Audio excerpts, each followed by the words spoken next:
Humans of the cardboard, welcome back to Just Nuts, guys. I said it last week. I said keep an eye out because next week I expect the Infinite Forbidden reveals to pick up here.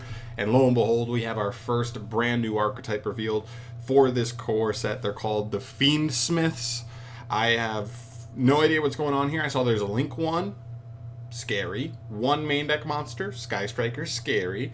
Let's see what they got though. I'm pretty excited to see what's going on here. It's been a while since we had a fully new archetype revealed here. So let's just get into it. So this is the FIENDSMITH. Okay, pretty simple. He's a level 6 Fiend light monster. 1800 attack, 2400 defense. He has 3 once per turn effects. First effect, you can discard this card and add one FIENDSMITH spell or trap from your deck to your hand. Seems pretty good. Okay, he's a Rhoda, basically. Cool. Second effect, you can target one FIENDSMITH equipped card you control and one monster on the field and send them to the graveyard. Okay, that can only activate on field, so we have to get, I'm assuming the deck has a way to get this guy on field.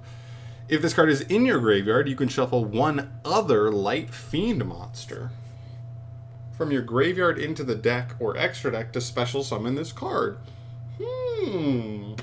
Okay, so he's your only main deck light fiend, but if you can get another one, he can get himself back onto the field pretty easily, which kind of makes him like a little bit of like an Eldritch type card, right? Like Eldritch doesn't get your engine started. That's the main difference. It seems this guy actually gets the engine started, but has a way to reborn himself. You just get anything else in the grave, and then has a way to, if you had access to any other piece of the engine or one of the equips in the engine, able to out a monster on the field. This card gives me Eldritch vibes for sure. Okay, wasn't sure if we were going to see Striker or Eldritch vibes, but I'm leaning a little bit more Eldritch here. Hopefully it's a little bit faster though, but decent card to start. Depends how good the spells and traps are though. Alright, next up we get into the fusions. This is FIENDSMITH Lacrimosa. Very cool.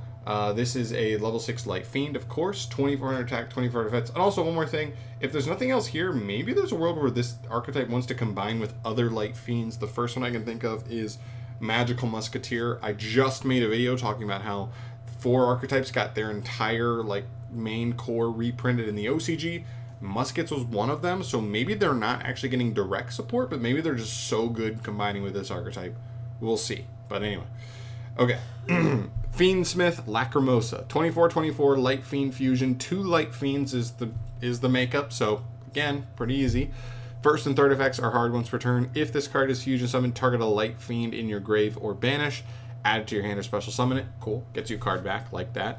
Monsters your opponent controls lose 600 attack. Okay, that's a fine. That's a little baby bonus effect. And if this card is sent to the graveyard, period, by any means, shuffle one other light fiend monster from your graveyard into the deck or extra deck to inflict 1200 damage to your opponent. That's another bonus effect to me. That's not like a real effect. You know, when it started with generically sent to graveyard, I was like, oh, okay, Dogmatica Punishment? Like, Dogmatica Maximus, what are we looking at? And then I was like, oh, no, it's just a bonus effect. It's a burn effect, which is fine. You know, that can matter. Gives you an in-archetype way to burn, which is handy at times, but it isn't going to come up all the time. So, fine card. Definitely like an extender, like fusion up or link up kind of tool. We'll see if they have an easy way to get to them, though. Next here we have FIENDSMITH Diaz Irae, level 9 Light Fiend, fusion, 28/24 for the stats. 1, the FIENDSMITH, plus 2 other Light Fiends? Jeez! I mean, I guess when you summon this guy, he gets you 1 back pretty easily. So I guess just making this guy gets you another, so as long as you have ways to keep fusing, you know, you're only one other material away. Okay, his effects on field. 2 hard ones per turns. Quick effect. Negate the effects of a number of face-up cards on the field until the end of this turn, up to the total link rating of the link monsters equipped to this card as equipped cards. Interesting. It's definitely going to depend on how good these link monsters are. But that's not a bad effect. I mean, it fires all at once, but This is essentially a spell and trap negate that can also potentially like board negate like multiple cards at the same time. So pretty decent interruption. And then if this card is sent to the graveyard, shuffle another Light Fiend from your grave into the deck or extract, then target a card in the field, send it to grave. So again, that's actually a little bit better. That's a pretty good float, actually. That's pretty good. And I'm assuming you'd be able to make the link 1s with this pretty easily later on.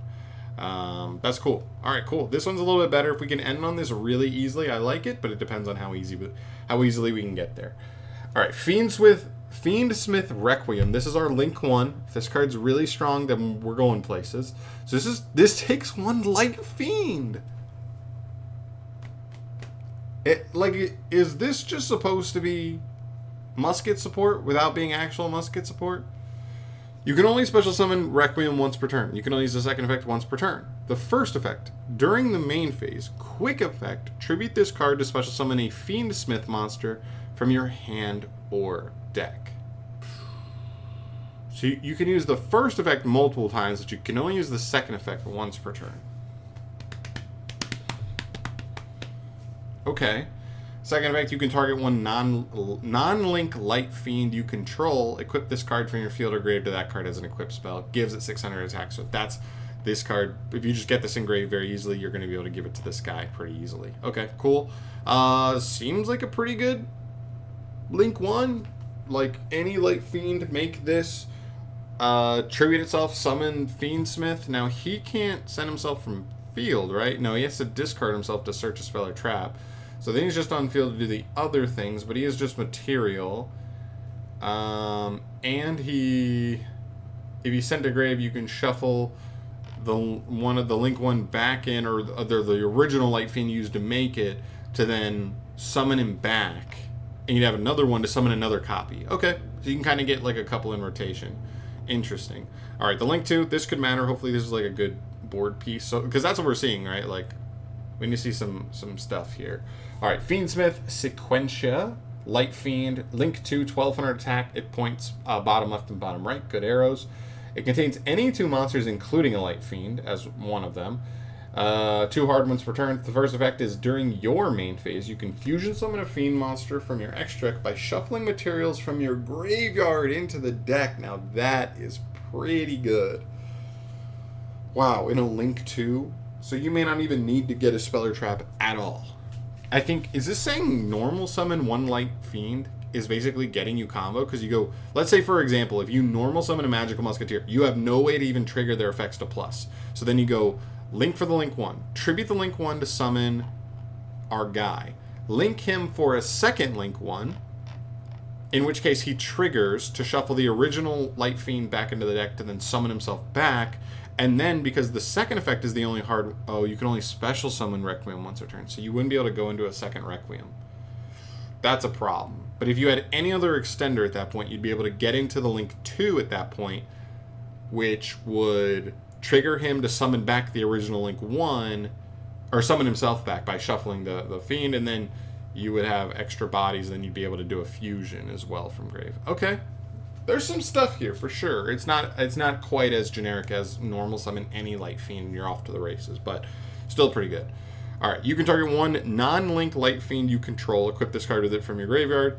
Gives it this effect. Your opponent cannot target this card with card effects. So I guess the goal is throughout your turn 1 combo, you're putting this and the link 1 engrave. They are able to then equip to your fusion guy at the very least, so he can negate at least 2 cards at the same time. But then he's also 3,400 attack and untargetable, which does make him significantly harder, because even if they do out him and they out him by sending him to grave, he then also gets a free send on their field as well. So pretty decent on that stuff. I like this link. I like the links a lot. I think both links are actually pretty good. Also, looking at this is the guy, right? Isn't this the Fiend from like way back, like classic Yu-Gi-Oh?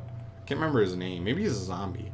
All right, let's get to the spells and traps. These are very important. This is FIENDSMITH Tractus as a normal spell. You can only use the first and second effects once per turn. Add 1 Light Fiend from your deck to your hand, then discard a card. That's just literally Magical Musketeer support. That's just a Rhoda for Magical Musketeer. Now, they struggle because they don't have any monster extenders. So if you could pair this with an actual good monster extender in... I guess maybe just playing Fiendsmith and searching the Fiendsmith guy if you already have a normal summon, then pitching. I guess that works. Okay, cool. And then you can banish this card from your graveyard to fusion summon a Fiendsmith from your Archetype using monsters from your hand or field. So the fusion is free because you don't even need the card in hand. You've already used this to basically search a card. And then the fusion means you just don't need a fusion spell, but you do still have to use materials from hand and field. Okay, that's a somewhat fair card on the second effect, but the first effect, the fact that it's added on to a card with the first effect is actually pretty nice. So yeah, that's pretty good. I like that. All right, another quick play spell. This is Fiendsmith Sanctus. This is a quick play. You can only use the first and second effects once per turn. If you control no monsters at all monsters you control are light fiends, special summon a Fiendsmith token. It's a light fiend, whatever, it's all you know. And you cannot declare attacks for the rest of the turn except with fiends, fine. And then if a face-up Fiendsmith monster you control is destroyed by an opponent's card effect while this card's in your graveyard, you can set this card. Okay, it's a fine extender. That's basically all it is. I mean, it does summon a level 1, and then it doesn't even lock you into fiends. It just says you can't attack except with fiends. So you could still make Link Karibo. Oh, it's a Fiendsmith monster, so I think you could just... I guess this does just make the Link 1, right? Yeah, this does just make the Link 1 without normal summon, so that actually could be pretty valuable. Decent extender, for sure, and helps you get into Link 2 later on, or just be a material. Okay, cool. The effect is set back, not great, honestly. We're requiring your opponent to destroy... Using an opponent's card like that to destroy specifically a Fiendsmith, not even just a Fiend or a Light Fiend, but specifically a Fiendsmith with a card effect, and it has to be destruction, and it has to be your opponent's. That's a lot. I doubt this card's very often going to be setting itself back, but whatever. And I think the last card we have here is the trap card. Let's see if this is good. This is Fiendsmith in Paradisum. This is a normal trap. You can only use both effects once per turn. Once per turn, 2 effects. The first effect says, target 1 level 7 or higher light fiend monster you control. Send all cards on the field to the graveyard except that monster. Whoa! I mean, I don't know how many good light fiends there are, because again, like, I can't think of a single good archetype that's light fiend except for musketeers. But I'm definitely gonna have to do some research after this, see if there's anything spicy. Second effect, if your opponent special summons a monster while this card is in grave, just special summons period, banish this card, send a Fiendsmith monster from deck or extra deck to the graveyard. Oh, that's kind of spicy. So wait, this is like a double interrupt. This is actually pretty powerful.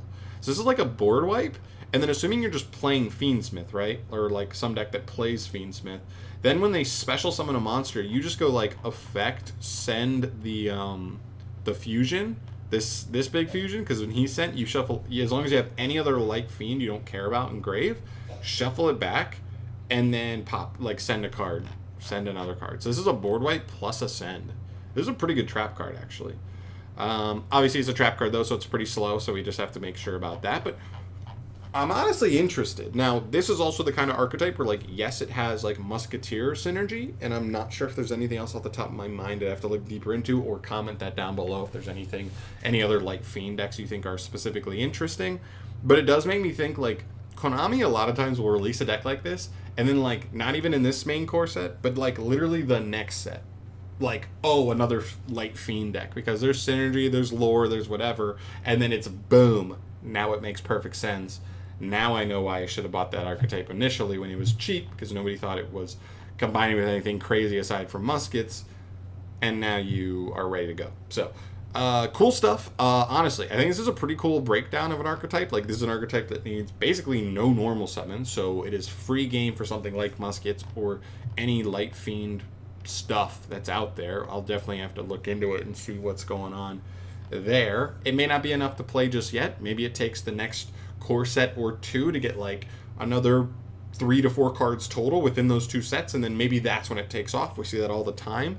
But honestly, I like the start. Like, consistency. You've got a Rhoda monster, you've got a Rhoda field spell, main spell, you've got a good extender spell, you've got a good interruptive trap card, you've got some decent extra deck cards that can actually be abused a little bit generically.